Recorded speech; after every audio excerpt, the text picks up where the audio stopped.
ආයුබෝවන්.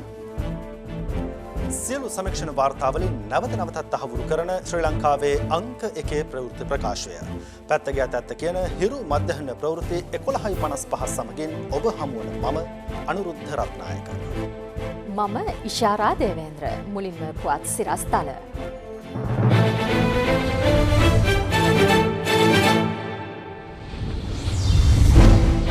පාස්කු කොමිසම හමුවේ ආන්දෝලනාත්මක අනාවරණයක්. දිනක් තුළ කොරෝනා ආසාදිතයන් 150ක්, විදේශයන්ගෙන් පැමිණි 97ක් ඒ අතර. එජාපයට සමගි ජනබලවේගයෙන් පිළිතුරු. තීරණයක් ගත්තා කියලා අපිට කිසි ප්‍රශ්නයක් නැහැ. එක්සත් ජාතික පක්ෂය තියෙන්නේ මෙතන.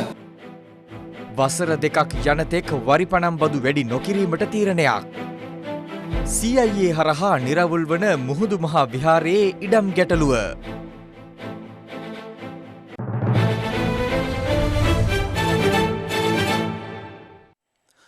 පාස්කුවිරදා දෙහිවල ට්‍රොපිකල් ඉන් ලැගුම්හලට බෝම්බ ප්‍රහාරය එල්ල කිරීමටත් පෙර අදාළ බෝම්බකරුගේ නිවසේ බුද්ධ්‍යංශ නිලධාරීන් රැඳී සිට ඇති බව එම ප්‍රහාරය පිළිබඳ සොයන ජනාධිපති කොමිසමේදී අනාවරණ වුණා. ඒ පෞද්ගලික සමාගමක ආරක්ෂක නිලධාරියෙකු ලෙස කටයුතු කරන මොහමඩ් අමීර් නැමැති පුද්ගලයෙකු කොමිසම හමුවේ සාක්ෂි දුන් අවස්ථාවේදී දවසේ පුවත පෞද්ගලික ආරක්ෂක සමාගමක සේවකයෙකු වන මොහමඩ් අමීර් කොමිසම හමුවේ සාක්ෂි දෙමින් සඳහන් කළේ තම ආයතන ප්‍රධානියා දැනුම් දුන් පරිදි දෙහිවල ප්‍රදේශයේ ඉස්ලාම් දේවස්ථානයක් වෙත ආරක්ෂාව ලබා දීම සම්බන්ධයෙන් සොයා බැලීම සඳහා තමන් 2019 අප්‍රේල් මාස 21 වෙනිදා පස්වරු 12:45 12:50 අතර කාලය තුල එම ස්ථානයට ගිය බවයි. රාජකාරිය අවසන් කර පැමිණෙන විට දේවස්ථානයේ අසල පිරිසක් සැකසහිත පුද්ගලයෙකුගෙන් ප්‍රශ්න කරමින් සිටි බව සාක්ෂිකරු සඳහන් කළා. තමන්ද ඊට මැදිහත් වී කුමක් වන්නේදැයි විමසා එම ස්ථානයේ සිටි ජමිල් මොහමඩ් නැමැති සැකසහිත පුද්ගලයාගෙන් හැඳුනුම්පත ඉල්ලා සිටි බවද ඔහු වැඩිදුරටත් සඳහන් කළා. ආරක්ෂක නිලධාරියා පැවසුවේ සැකසහිත පුද්ගලයා රියදුරු බලපත්‍රය ලබා දුන් අතර එය තහවුරු කර ගැනීම සඳහා නිවසට දුරකථන ඇමතුමක් ලබා දෙන ලෙස ඉල්ලීමක් කළද ඔහු සතුව ජංගම දුරකථනයක් නැතැයි ජමිල් මොහමඩ් පැවසූ බවයි. එවිට තමන්ගේ දුරකථනයෙන් සැකසහිත ජමිල් මොහමඩ් බිරිඳට යයි පවසමින් දුරකථන ඇමතුමක් ලබාගෙන මා පිළිබඳ ප්‍රශ්න කරනවා, මගේ විස්තර සපයන්නේයි පැවසූ බව සාක්ෂිකරු සඳහන් කළා. එහිදී සැකසහිත පුද්ගලයාගේ බිරිඳ හෙවත් ශිෆානා පවසා ඇත්තේ ජමිල් විදේශගතව සිට පැමිණ නිවසේ සිදු වූ ආරවුලක් හේතුවෙන් නිවසින් පිටව ගොස් ඇති බවයි.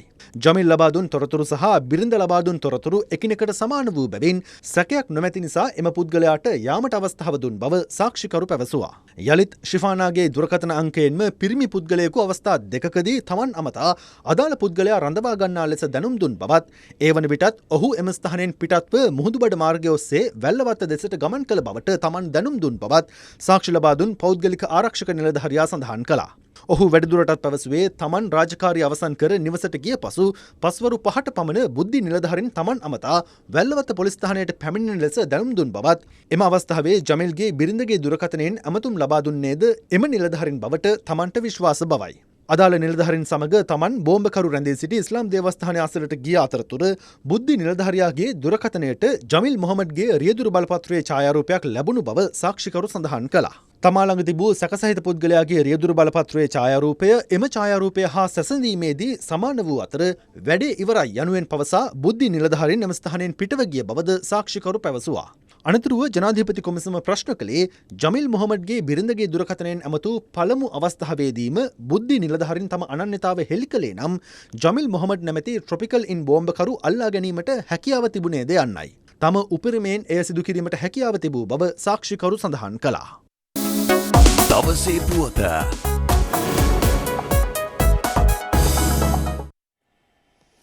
COVID-19 ආසාදිතයන් 150 දෙනෙකු ඊයේ රාත්‍රියේ හඳුනා ගැනීමත් සමග මෙරටින් වාර්තා වන සමස්ත ආසාදිතයන් සංඛ්‍යාව 1469ක් දක්වා ඉහළ ගියා. මේ දිනක් තුළ මෙරටින් වාර්තා වූ වැඩිම ආසාදිතයන් සංඛ්‍යාවයි. මේ අතර සුවය ලබා පිටව ගොස් ඇති ආසාදිතයන් ගණන 732ක්.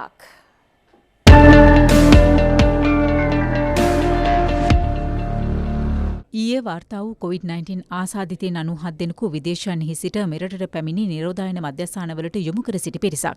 ඒ අතුරින් 92 දෙනෙකු කුවේට් සිට මෙරටට පැමිණි අය වන අතර සෙසු ආසාදිතයින් 5 දෙනා චෙන්නයි සිට පැමිණි පුද්ගලයින් වනවා. බසංගත රෝග විද්‍යා ඒකකයේ සඳහන් කළේ නිරෝධායනයේ වෙමින් සිටි නාවික හමුදා සමාජිකයන් 53 දෙනෙකුද ඊයේ හඳුනාගත් ආසාදිතයින් අතර සිටින බවයි. මේ වන විට COVID-19 වෛරසයේ ආසාදනය වූ සමස්ත නාවික හමුදා සමාජිකයන්ගේ සංඛ්‍යාව 691ක් වන අතර ඉන් 344 දෙනෙකු මේ වන විට පූර්ණ සුවය ලබා රෝහල් වලින් පිටව ගොස් තිබෙනවා. COVID-19 ආසාදනය වූ 727 දෙනෙකු තවදුරටත් වෛද්‍ය අධීක්ෂණය යටතේ පසුවනවා. සමස්ත සුවය ලැබූ සංඛ්‍යාව 732ක්. මේ අතර හිරු ටීවී පත්තරේ විස්තරයේ වැඩසටහන හා එක්වෙමින් ජනාධිපති අතරේක ලේකම් අද්මිරාල් ජයනත් කොළඹගේ මහතා විදේශ රටවල වෙසෙන ශ්‍රී ලාංකිකයන් ආරක්ෂිත වූ මෙරටට ගෙන්වා ගැනීම සම්බන්ධයෙන් අදහස් පළ කළා. විදේශ රටවල් වලින් ශ්‍රී ලංකාවට එන්න අවශ්‍යයි කියලා ඉල්ලීම් කරපු අය දෛනිකව පැමිණෙනවා.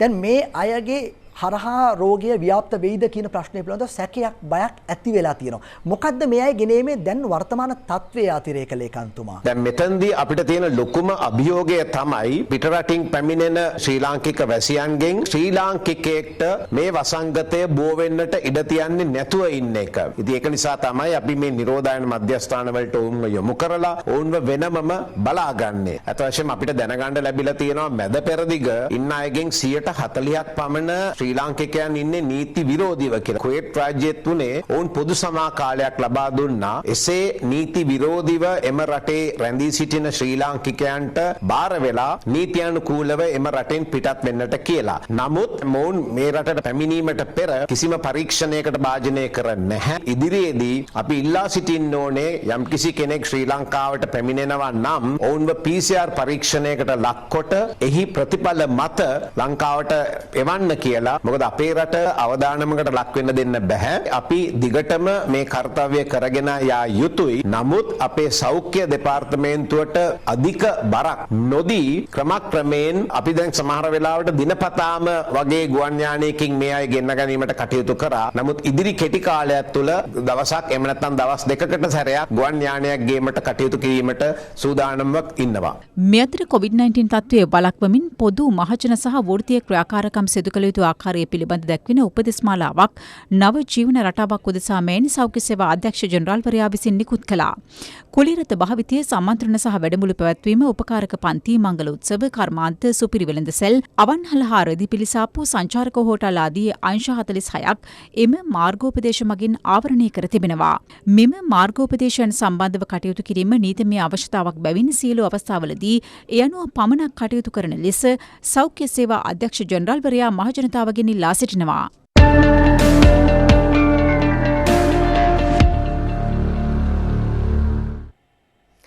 ලෝපුරා වාර්තා වන COVID-19 ආසාදිතයන් සංඛ්‍යාව මේ වන විට ලක්ෂ 57 ඉක්මවනවා. සිදු ඇති මරණ සංඛ්‍යාව 3,56,000කට අධිකයි. ලොවපුරා වාර්තා වන COVID-19 ආසාදිතයන් සංඛ්‍යාව මේ වන විට 57,81,650 දක්වා ඉහළ ගොස් තිබෙනවා. සිදු ඇති මරණ සංඛ්‍යාව 3,56,840ක්. වෛරසයේ වැඩිම බලපෑමක් සිදු ඇති ඇමරිකාවෙන් වාර්තා වන ආසාදිතයන් සංඛ්‍යාව ලක්ෂ 17කට අධිකයි. එය ලෝක ආසාදිතයන්ගෙන් 30%ක්. ඇමරිකාවේ මේ වන විට COVID-19 ආසාදනය වීමෙන් පුද්ගලයන් 1,02,109ක් මරණයට පත්ව තිබෙනවා. BBC ලෝක සේවය පවසන්නේ එය වසර 44ක් පුරා කොරියාව, වියට්නාමය, ඉරාකය සහ ඇෆ්ගනිස්තානය තුළ ඝාතනය කරන ලද ඇමරිකානු සෙබළුන්ගේ සහ කාන්තාවන්ගේ සංඛ්‍යාවට සමාන බවයි. උතුරු කැරොලයිනා, විස්කොන්සින් ඇතුළු ඇමරිකාවේ ප්‍රාන්ත 20ක පමණ නව ආසාදිතයන්ගේ ඉහළ යාමක් පෙන්නුම් කරන නමුත් ජනතාව සමාජ දුරස්ථභාවය නොතකමින් කටයුතු කරන අයුරු විදේශ මාධ්‍ය වාර්තා කළා. මේ අතර ප්‍රාන්ත රැසක නිරෝධායන සහ සංචරණ රෙගුලාසි ලිහිල් කරන ලෙසට බල කරමින් තවදුරටත් විරෝධතා ක්‍රියාත්මකයි. වෛරසයේ නව කේන්ද්‍රස්ථානයේ බවට පත්ව ඇති දකුණු ඇමරිකානු කලාපීය රාජ්‍යයක් වන බ්‍රසීලයෙන් මේ වන විට වාර්තා වන COVID-19 ආසාදිතයන් සංඛ්‍යාව 4,11,821 දක්වා ඉහළ ගියා. යුරෝපයේ වැඩිම ආසාදිතයන් සංඛ්‍යාවක් වාර්තා වන්නේ රුසියාවෙන් වන අතර එම සංඛ්‍යාව 3,70,680ක්. මැද පෙරදිග කලාපයේ වැඩිම COVID-19 ආසාදිතයන් වාර්තා වන රට බවට පත්ව ඇත්තේ තුර්කියයි. දකුණු ආසියානු කලාපයේ වැඩිම COVID-19 ආසාදිතයන් සංඛ්‍යාවක් වාර්තා වන ඉන්දියාවේ සමස්ත ආසාදිතයන් සංඛ්‍යාව මේ වන විට 1,58,086 දක්වා ඉහළ ගොස් තිබෙනවා. මේ අතර ඉන්දියාවේ වැඩිම බලපෑමක් එල්ලව ඇති මුම්බායිහි COVID-19 ආසාදනය වූ මාසයක් වයස ඇති බිලිඳෙක් පූර්ණ සුවය ලබා ඇතැයි එරට මාධ්‍ය වාර්තා කළා.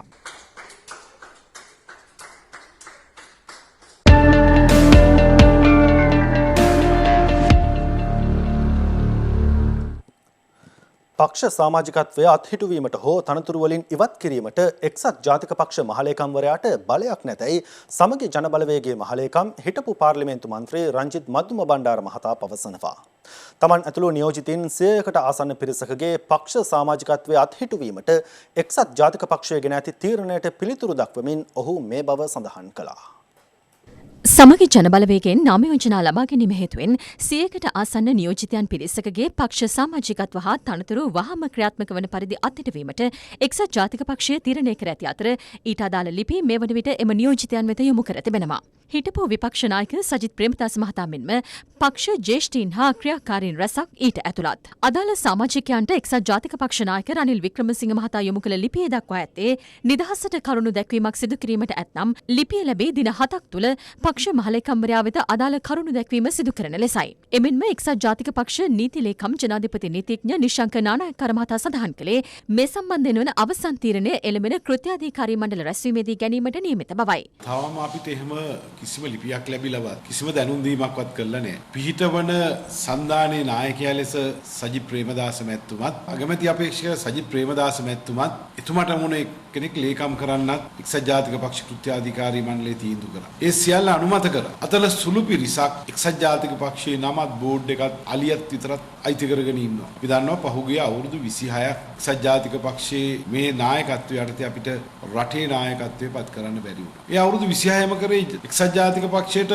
පාක්ෂිකයෝ බඳව ගන්න එක නෙවෙයි විනය පරීක්ෂණ තිතිය එළවන එක. අතේ ඇඟිලි ගන්නටත් අඩු ගන්නත් තමයි മന്ത്രിවරු ඔය එක්සත් ජාතික පක්ෂයේ සුළු කල්ලි ආණ්ඩුවට සහයෝගය දෙන කල්ලි පත් වෙන්නේ. ඒක නිසා තමයි අපිට නඩු දානවා. අපි අයින් කරනවා. මම හිතන්නේ ජනතාව හොඳ තීන්දුව දෙයි මහමැතිවරණේ. හදිසියවත් එක්සත් ජාතික පක්ෂය ඔබලාට එරෙහිව නඩුවක් ගත්තොත් නැත්නම් පෙස්සමක් ඉදිරිපත් කරොත් ඒකට යම්කිසි ක්‍රියාමාර්ගයක් අධිකරණය සිද්ධ වෙන මොහොතක මැතිවරණය આવොත් ඔබතුමාට මොන වගේ බලපෑමක් ඇති වෙයිද? තීරණයක් ගත්තා කියලා අපිට කිසි ප්‍රශ්නයක් නැහැ. එක්සත් ජාතික පක්ෂය තියෙන්නේ මෙතන. වැරදිලා ඉස්සෙල්ලා හිටපු පාර්ලිමේන්තුව විතරක් උඩට එන්න කියලා කිව්වොත් කොහොමද යන්නේ අඩුම ගානේ එහෙම? ඒක කිසි ප්‍රශ්නයක් නැහැ නේ. පාර්ලිමේන්තුව ගැන දෙවොත් පාර්ලිමේන්තුවට යනවා අපි. මොකක්ද තියෙන ප්‍රශ්නේ? කියන වැරදිලා අරගොල්ලෝ නඩුවක් හරි දැම්මොත් ඔබතුමාලාට ඉදිරියට යෑමේ හැකියාවක්වත් නැති වෙනවනේ. කවුද එක්සත් ජාතික පක්ෂයට අයිතිත් නැති එක්සත් ජාතික පක්ෂය දැකලත් නැති මිනිහෙක් මොකද්ද පිස්සු නඩුවක් දාලා තියෙනවා?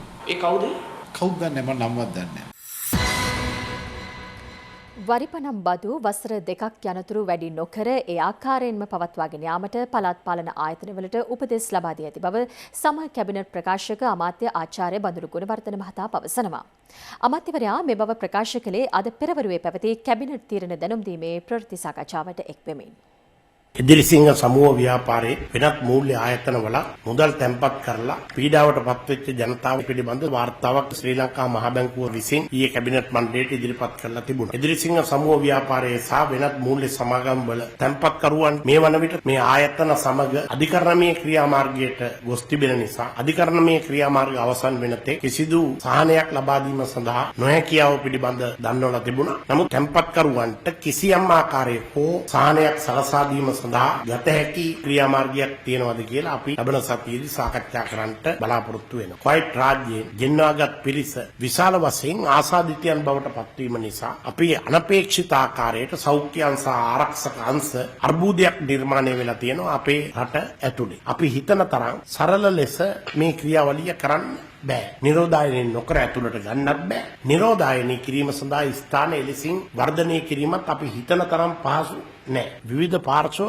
ඔබටත් කියනවා ඇති අනේ අපේ ඉන්න ලෙඩෙක් ඉන්නවා ගෙන්න ගන්න උදව් කරන්න, දරුවෙක් ඉන්නවා ගෙන්න ගන්න උදව් කරන්න. මේ සංඛ්‍යාව 41000කට වඩා වැඩි. ප්‍රමුඛතා අනුපිළිවෙලකට තමයි මේ ගෙන්වා ගැනීම කරන්නේ. ලංකාවට පැමිණෙන්න අදහස් කරන කෙනෙක් ඔබට හෝ මට හෝ අපිට හෝ ලිපි ලිවීමෙන් කිසිම තේරුමක් නෑ. ඒ සඳහා ඒ රටේ තිබෙන තානාපති කාර්යාලය හෝ මාකමසාරිස් කාර්යාලය ගිහිල්ලා දැනුම් දෙන්න ඕන. සියලුම ඉල්ලීම් ප්‍රමුඛතා අනුපිළිවෙලකට පෙළගස්වන අතර රියල් අඩ්මිරාල් කොළඹගේ මැතිතුමාගේ නායකත්වයෙන් සෞඛ්‍ය අංශ සමග සාකච්ඡා කළ ක්‍රමානුකූලව සියලු දෙනා ගෙන්නා ගැනීමේ වැඩසටහන සිස්ටම් එකක් ක්‍රියාත්මක වෙනවා. සාමාන්‍යයෙන් අවුරුදු 5න් පාට පළාත් පාලන ආයතන වලට වරිපණම් බදු තක්සේරුව වැඩි කරනවා. අවුරුදු 5න් පාට නිසිලෙස කරලා නැති නිසා අවුරුදු 10කට පස්සේ අර තිබුණා වගේ විශාල ගුණයකින් වරිපණම් බදු ඉහළ ගොස් තිබෙනවා. පීඩාවට පත්වෙච්ච සුළු හා මධ්‍ය පරිමාණ කර්මාන්තකරුවන්ට, ව්‍යවසායකයන්ට සහ සාමාන්‍ය ජනතාවට සාහනයක් වශයෙන් පළාත් පාලන ආයතන විසින් අලුත් තක්සේරුව මත අය කරන බදු වැඩි කිරීම අවුරුදු දෙකක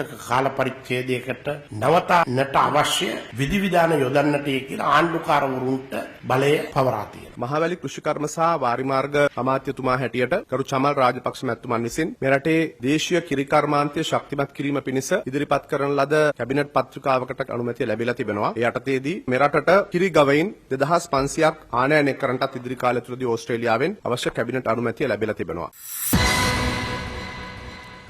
ජනතාවගේ ප්‍රජාතන්ත්‍රවාදී අයිතිය තහවුරු කිරීම මැතිවරණ කොමිසමේ වගකීමක් බව හිටපු පාර්ලිමේන්තු මන්ත්‍රී ඩී.වී. චානක මහතා පවසනවා. අද පෙරවරුවේ ශ්‍රී ලංකා නිදහස් පොදුජන සන්ධාන ප්‍රවෘත්ති සාකච්ඡාවට එක්වෙමින් ඔහු මේ බව සඳහන් කළා. පහුගිය රජය කාලේ පෞද්ගලික සමාගම් වලට රුපියල් 24 ගණනේ කිලෝ එකක වික්කේ රුපියල් 35ට වීඇලය මණ්ඩලය අරගෙන අපි අරන් ගොඩ ගහලා තිබිච්ච වී ටික මේ විකිණීම නිසා සොයාගත්තු කළු සල්ලි ප්‍රමාණය කොච්චරද කියන එක අපි ඒ රජයේ වගකියුතු අමාත්‍යවරයාගෙන් ප්‍රශ්න කරනවා. ඉතින් ඒක තමයි අද රටේ සහල් මිල පාලනය කරන්න බැරි වුණේ. සෑමදාම අපි වී මිල පාලනය කරේ, සහල් මිල පාලනය කරේ ඒ ආරක්ෂිත තොගේ නිදහස් කළා. අපි ඉල්ලනවා රජයෙන් ඒ දූෂිත ගනුදෙනු නිසා රටටත් වීඇලය මණ්ඩලයටත් වෙච්ච අලාභය කොච්චරද කියන එක ගැන සොයා බලන්න මේ ගැන විශේෂ පරීක්ෂණයක් පවත්වන්න. අද දවසට දින 28ක් වෙනවා සමාජයෙන් කිසිම කොරෝනා රෝගියෙක් වාර්තා වෙලා නැහැ. අද මුළු ලංකාවම මේකට අනුගත වෙන මොහොතේ මැතිවරණ කොමිසම විතරක් ඒවට අනුගත වෙනවා කියලා අපිට පේන්නේ නැහැ. මහින්ද දේශප්‍රිය කියන්නේ හැමදාම වෙලාවට මැතිවරණ තිබ්බ කෙනෙක්. එක්ක වෙලාවටත් කලින් මැතිවරණ තිබ්බ කෙනෙක්. හැබැයි එතුමා මැතිවරණ කොමිසමේ සභාපති වෙච්ච දවසේ ඉඳන් ප්‍රාදේශ සභා මැතිවරණේ කල් ගියා. පළාත් සභා මැතිවරණේ කල් ගියා. දැන් පාර්ලිමේන්තු මැතිවරණයක් කල් යෑමක් අපිට පේනවා. ඇයි මේ කල් දාන්නේ? එතුමාගේ වරදක්ද? එහෙම නැත්නම් එතුමාගේ සමාජිකයන්ගේ වරදක්ද? එතුමා මේ මැතිවරණයට පවත්වන්න දෙන දිනේ ලබා දෙන්නෙම කල් දැමීමේ අරමුණ. එතුමාට උමනාව තිබුණේ විපක්ෂයේ කණ්ඩායමේ අරමුණම තමයි. අපිට කමන්නේ මොන දවසේ මැතිවරණේ තිබුණා. හැබැයි ජනතාවගේ ප්‍රජාතන්ත්‍රවාදී අයිතිය තහවුරු කිරීම මැතිවරණ කොමිසමේ වගකීම. අභාව ප්‍රාප්ත ලංකා කම්කරු කොංග්‍රසයේ නායක අමාත්‍ය ආරුමුගම් තොණ්ඩමන් මහතාගේ දේහය අද පෙරවරුවේ අවසන් ගෞරව සඳහා පාර්ලිමේන්තු සංකීර්ණයට රැගෙන ආවා. ඒ පාර්ලිමේන්තු නියෝජිතයන් රාජ්‍ය නිලධාරීන් සහ කාර්ය මණ්ඩලයේ අවසන් ගෞරවය පුද කිරීම සඳහායි. පසුගිය 26 වෙනිදා පස්වරුවේ හෘදයාබාධයකට ලක් වී ජීවිතක්ෂයට පත් වූ අමාත්‍ය ආරුමුගම් තොණ්ඩමන් මහතාගේ දේහය අද පෙරවරු වනතෙක් බත්තරමුල්ලේ පිහිටි ඒ මහතාගේ නිවසේ තැන්පත් කර තිබුණු අතර පක්ෂ විපක්ෂ දේශපාලන නියෝජිතින් ඇතුළු විශාල පිරිසක් ඔහුගේ දේහයට අවසන් ගෞරව දක්වනු ලැබුවා. වතුකරේ ජනතාවගේ අයිතීන් සඳහා ගෙන යන අරගලයට උඩරට සමෘද්ධිය හා සෞභාග්‍ය සඳහා වතුකම්කරු කොංග්‍රසයේ තොණ්ඩමන්ලාගේ සහාය අද වගේම හෙටත් අපිට වැඩියෙන් ඕන. එතුමා සිය ප්‍රජාව වෙනුවෙන් ඉමහත් සටනක යෙදුනා වතුකරේ දුක් විඳින දමිළ ප්‍රජාවගේ අයිතිවාසිකම් ආරක්ෂා කර දීම සඳහා. එතුමා එක ජන කොටසක පමණක් නෙවෙයි පුළුල් දෘෂ්ටියක් අනුව මේ රටේ සෞභාග්‍ය වෙනුවෙන් අපකැප වෙලා හිටපු උදාර නායකයෙක්. තොණ්ඩමන් මහතාගේ දේහය පාර්ලිමේන්තු සංකීර්ණය වෙත රැගෙන ආවේ අද පෙරවරු 10:30ට පමණයි. පාර්ලිමේන්තු සංකීර්ණයේ අභියසදී තොණ්ඩමන් මහතාගේ දේහය බහරගනු ලැබුවේ ඔහුගේ සමීපතම සටන් සගයා වන අග්‍රාමාත්‍ය මහින්ද රාජපක්ෂ මහතා ප්‍රමුඛ පිරිස විසින්. පසුව පාර්ලිමේන්තු සම්ප්‍රදායානුකූලව ආරුමුගම් තොණ්ඩමන් මහතාගේ දේහය රතු පළස මතින් පාර්ලිමේන්තු සංකීර්ණයට රැගෙන එනු ලැබුවා. එතුමාගේ දේහයට අවසන් ගෞරව දැක්වීමට ජනාධිපති ගෝඨාභය රාජපක්ෂ මහතා දෙක් වුණා.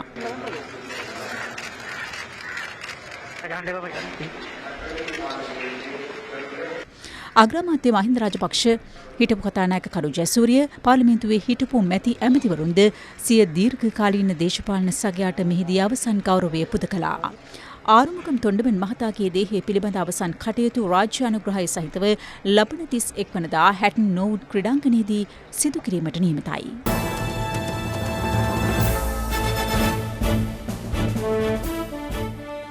පොතුවිල් මුහුදු මහා විහාරයේ පුරාවිද්‍යා සංරක්ෂණ කටයුතු වලට නොලද රාජ්‍ය අනුග්‍රහය දැන් ලැබෙන නිසා ඉදිරි සති දෙක ඇතුළත විහාරස්ථානයේ ඉඩම් ගැටලුව निराකරණය කිරීමට කටයුතු කරන බව පුරාවිද්‍යා අධ්‍යක්ෂ ජනරාල්වරයා පවසනවා.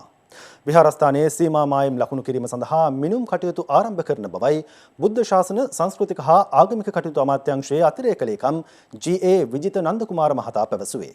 ඔවුන් මේ බව සඳහන් කළේ මුහුදු මහා විහාරයේ ඉඩම් ගැටලු පිළිබඳ සොයා බැලීම සඳහා සිදු කළ සංචාරයකින් අනතුරුවයි.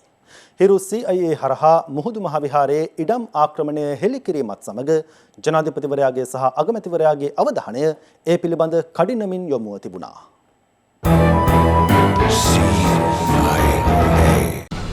හිරු CIA හරහා මුහුදු මහ විහාරයේ ඉඩම් ආක්‍රමණය හෙළිකිරීමත් සමග ජනාධිපති ගෝඨාභය රාජපක්ෂ මහතාගේ උපදෙස් මත ආරක්ෂක ලේකම්වරයා විසින් විහාරස්ථානයේ ආරක්ෂාව සඳහා නාවික හමුදා උප අනුඛණ්ඩයක්ද ස්ථාපිත කළා.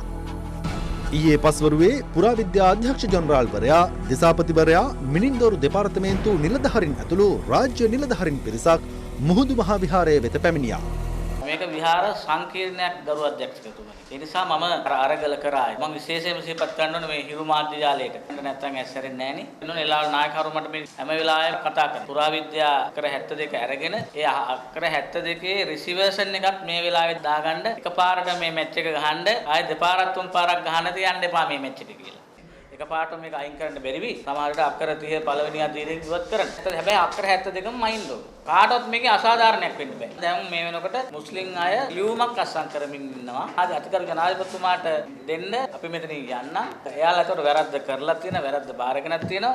එයාලත් විසඳුමකුත් හොයලා දෙනවා. අපි මෙතනින් යන්න නම් අපිට විකල්ප ඉඩම් දෙන්න, විකල්ප ගෙවල් දෙන්න, වන්දි දෙන්න කියලා. මෙහිදී මිනින්දෝරු දෙපාර්තමේන්තුව මුහුදු මහ විහාරයේ සතු ඉඩම් හඳුනා ගැනීම පිළිබඳ පැහැදිලි කිරීමක් සිදු කළා. පුරාවිද්‍යාවකින් මායිම් පෙන්වා දෙන්න කියලා අපිට ඉල්ලීමක් කරලා තිබුණු යම්කිසි දන් කැපෙල්ලක්. පාර්තමේන්තුවට මේ ප්‍රශ්න විසඳීමට පෞද්ගලික කාලේ රාජ්‍ය මැදිහත් වීම කියන එක ලැබුණේ නැහැ. මේ අවස්ථාව අතිගරු ජනාධිපතිතුමාගේත් අගමැතිතුමාගේත් මැදිහත් වීම අපිට ලොකු මේ හයියක්.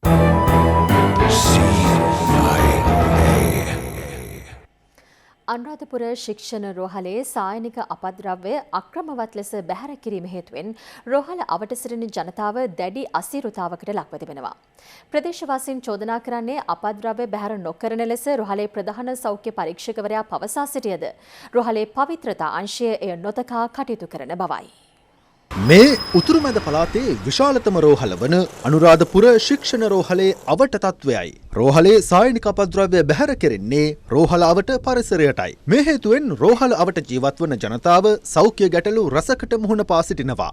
මෙම බලපෑම් අත්විඳීමට නොහැකි ප්‍රදේශවාසීන් කිහිප දෙනෙක්ම මේ වන විටත් තම නිවාස අතහැර දමා ගොස් අවසන්. මේක මට විතරක් බලපාන ප්‍රශ්නයක් නෙමෙයි. අනුරාධපුර මුළු මහත් නගරෙටම බලපාන ලොකු ප්‍රශ්නයක්. කොරෝනාවට වැඩිය ලොකු ලඩක් මේකෙන් ඇති වෙයි කියලා අපිට මාර බයක් තියෙනවා. දැනට අවුරුද්දකට විතර එහා මේ උදුන යම් මට්ටමකට සක්‍රිය මට්ටමක තිබුණා. නමුත් මේ වන විට ඒ උදුන සම්පූර්ණයෙන්ම බැහැර කරලා ඒ සායනික අපද්‍රව්‍ය පුච්චන්නේ පරිසරයේ පොදුවේ ගිනි තියෙන විදිහට තමයි අනුරාධපුර මහනගර සභාවේ බලධාරීන්ට දන්වපුවාම ඔවුන්ගෙන් එන පිළිතුර තමයි මේ පිළිබඳව මහරෝහල දැනුවත් කරා. මහරෝහලේ තමයි ඒ කාර්යභාරය කියලා කියනවා. මහරෝහල පැත්තෙනුත් ජනතාවට මේ කාරණේ සම්බන්ධයෙන් සංවේදීව ඔවුන් කටයුතු කරන්නේ නැහැ. බබා තියන ගෙදර ඉන්න බෑ. රැදිච්ච කුණු ගඳ, ගේ ඇතුලේ කුණු ගඳ. අර මිනිස්සුන්ට කටුවක් කුම් බල්ල දන්නවා.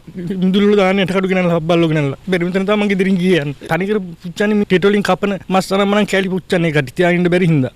මල්වතුවයට ගලා බසින කුඩා ඇල මාර්ගයකට සායනික අපද්‍රව්‍ය බැහැර කිරීමට අනුරාධපුර ශික්ෂණ රෝහල කටයුතු කර තිබෙන්නේ මේ ආකාරයෙන්. මේ නිසාවෙන් අනුරාධපුර නගරයට පමණක් නොව මල්වතුවේ භාවිතයට ගන්නා සියලු ජනතාවද මෙම උවදුරට ලක්ව තිබෙනවා. මේ පිළිබඳ අනුරාධපුර මහනගර සභාව දැනුවත් කළද ඔවුන් රෝහල වෙත ගැටලුව යොමු කරන අතර අප කළ විමසීමකදී මහනගර සභාවේ මහජන සෞඛ්‍ය පරීක්ෂකවරයා සඳහන් කළේ පරිසර අධිකාරිය විසින් කළ ඉල්ලීම් රෝහල විසින් සපුරා නොමැතිවීම හේතුවෙන් අපද්‍රව්‍ය පරිසර අධිකාරිය වෙත බහර ගැනීමේ හැකියාවක් නොමැති බවයි. ඉස්පිරිතාලේ එන අර කහපාට බෑග් ඔක්කොම මේ ඉස්පිරිතාලේ අර මැලට දානවා.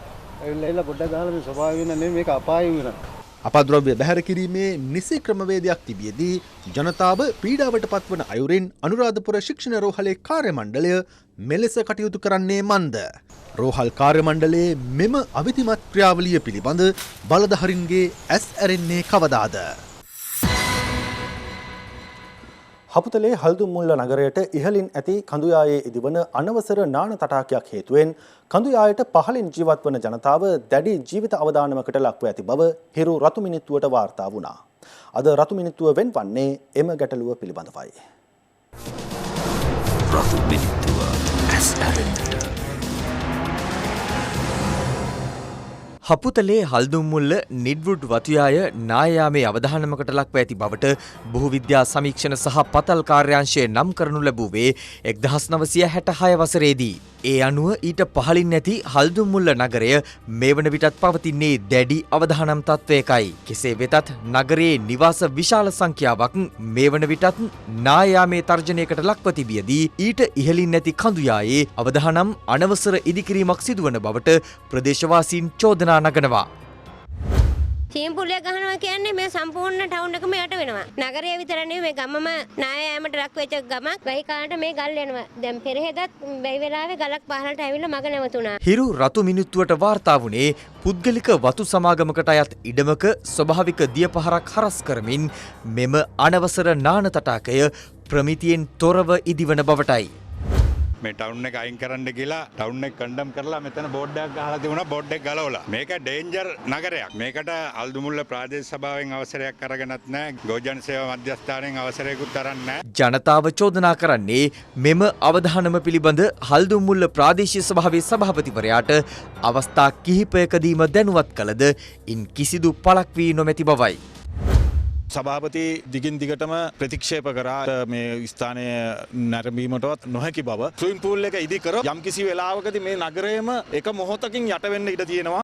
ජීවිත අවධානමින් පෙළෙන මෙම ජනතාව අනාරක්ෂිත බවින් මිදෙන්නේ කවදාද? වගකිව යුතු බලධාරීන් ඊට සවන් යොමන තෙක් රතු මිනිත්තුව විමසිල්ලෙන්. රතු මිනිත්තුව ඇස් ඇරෙන්නට ජුනි මස 20 වනදා පාර්ලිමේන්තු මැතිවරණය පැවැත්වීම සහ ජනාධිපතිවරයා විසින් පාර්ලිමේන්තුව විසිරුවා හරිමින් නිකුත් කළ ගැසට් නිවේදනය අභියෝගයට ලක් කරමින් ගොනු කළ මූලික අයිතිවාසිකම් පෙත්සම් සලකා බැලීම අද 8 වන දිනටත් ශ්‍රේෂ්ඨාධිකරණය හමුවේ ආරම්භ වුණා. දැන් තවත් දේශීය පුවත් කිහිපයක් සමගින් රටවටා හිරු.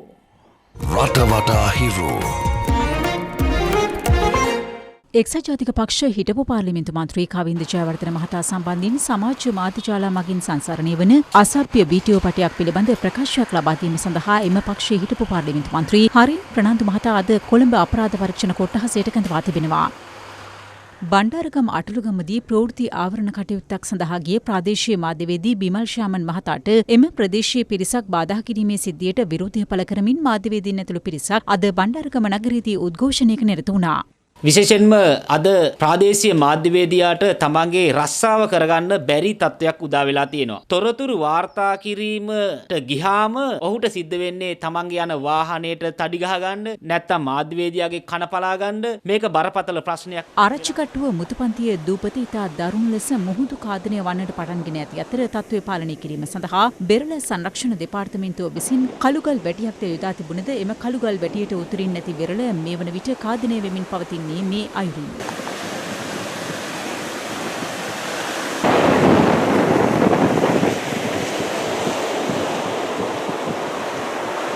මාදුරුවේ ඉසෙඩියලට විරාණ ප්‍රදේශයෙන් වැටුණු වනාලියක මහත් පරිශ්‍රමයකින් පසු ගොඩට එන අයුරු අප වාර්තාකරුගේ කැමරා කාචයේ මෙලෙස සටහන්ව තිබුණා.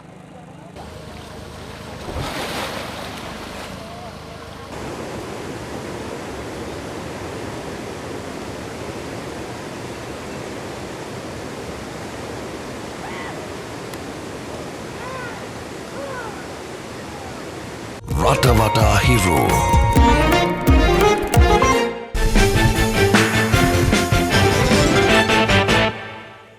මෙන්න දැන් ලැබුණු විශේෂ පුවතක්. ඇඳිරි නීතිය සම්බන්ධයෙන් ජනාධිපති මාධ්‍යංශය විශේෂ නිවේදනයක් නිකුත් කර තිබෙනවා. මෙන්න එම නිවේදනය. ජූනි 6 සෙනසුරාදා දක්වා සහ ඉන්පසු රට තුළ ඇඳිරි නීතිය ක්‍රියාත්මක වනුයේ මෙසේය. මැයි 31 ඉරිදා දිවයිනේ සියලු දිස්ත්‍රික්කවල දවස පුරා ඇඳිරි නීතිය ක්‍රියාත්මක කෙරේ. ජූනි 1 වෙනි සඳුදා සිට ජූනි 3 වන බදාදා තෙක් සියලු දිස්ත්‍රික්කවල ඇඳිරි නීතිය බලපැවැත්වෙන්නේ පෙර පරිදි රාත්‍රී 10 සිට අලුයම 4 දක්වාය. ජූනි 4 බ්‍රහස්පතින්දා සහ ජූනි 5 සිකුරාදා දෙදිනම රට පුරා ඇඳිරි නීතිය ක්‍රියාත්මක වෙයි. ජූනි 6 සෙනසුරාදා සිට සියලු දිස්ත්‍රික්කවල නැවත දැනුම් දෙනතුරු ඇඳිරි නීතිය ක්‍රියාත්මක වන්නේ පෙර පරිදි රාත්‍රී 10 සිට අලුයම 4 දක්වා පමණි. කොළඹ සහ ගම්පහ දිස්ත්‍රික්ක හැර සෙසු දිස්ත්‍රික්ක අතර ගමනාගමනයට අවසර ඇත. මෙන්න එම නිවේදනය නැවතත්. ජූනි 6 සෙනසුරාදා දක්වා සහ ඉන්පසු රට තුළ ඇඳිරි නීතිය ක්‍රියාත්මක වනුයේ මෙසේය. මැයි 31 ඉරිදා දිවයිනේ සියලු දිස්ත්‍රික්කවල දවස පුරා ඇඳිරි නීතිය ක්‍රියාත්මක කෙරේ. ජූනි 1 වෙනි සඳුදා සිට ජූනි 3 වන බදාදා තෙක් සියලු දිස්ත්‍රික්කවල ඇඳිරි නීතිය බලපැවැත්වෙන්නේ පෙර පරිදි රාත්‍රී 10 සිට අලුයම 4 දක්වාය. ජූනි 4 බ්‍රහස්පතින්දා සහ ජූනි 5 සිකුරාදා දෙදිනම රට පුරා ඇඳිරි නීතිය ක්‍රියාත්මක වෙයි. ජූනි 6 සෙනසුරාදා සිට සියලු දිස්ත්‍රික්කවලට නැවත දැනුම් දෙනතුරු ඇඳිරි නීතිය ක්‍රියාත්මක වන්නේ පෙර පරිදි රාත්‍රී 10 සිට අලුයම 4 දක්වා පමණි. කොළඹ සහ ගම්පහ දිස්ත්‍රික්ක හැර සෙසු දිස්ත්‍රික්ක අතර ගමනාගමනයට අවසර ඇත.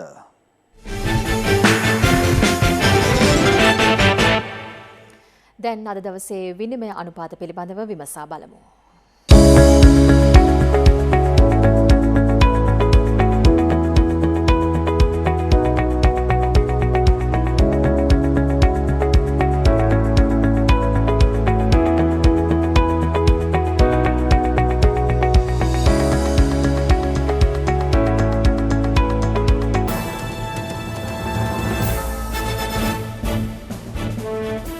ලොව වටා හිරු.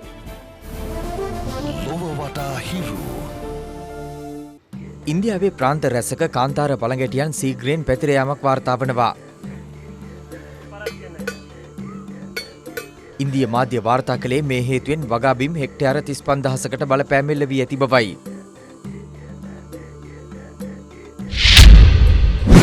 අමරිකාවේ මිනෙසෝටාහිදී පොලිස් අත්අඩංගුවට පත් වූ නිරායුධ කළු ජාතික තරුණයෙකු පොලිස් නිලධාරියෙකු විසින් ඝාතනය කිරීමේ සිද්ධියකට එරෙහිව විරෝධතා ක්‍රියාත්මකයි.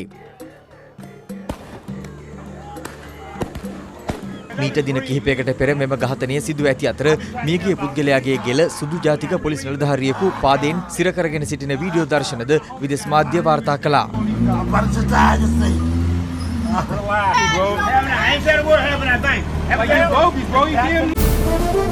ලොව වටා හිරු. සමගින් හිරු 11:55 මධ්‍යහන ප්‍රවෘත්ති ප්‍රකාශය නිමාවට පත්වනවා. පැත්ත නොගත් ඇත්ත දැනගැනීමේ අයිතිය තවදුරටත් තහවුරු කරගන්නට ඔබේ ජංග මුද්‍රකථන ජාලය අනුව තිරේ දිස්වන පරිදි හිරු ප්‍රවෘත්ති SMS සේවාව සක්‍රිය කරගන්න. අපගේ මීළඟ ප්‍රධාන ප්‍රවෘත්ති ප්‍රකාශය සවස 6:55ට බලාපොරොත්තු වන්න. සුබ දවසක්.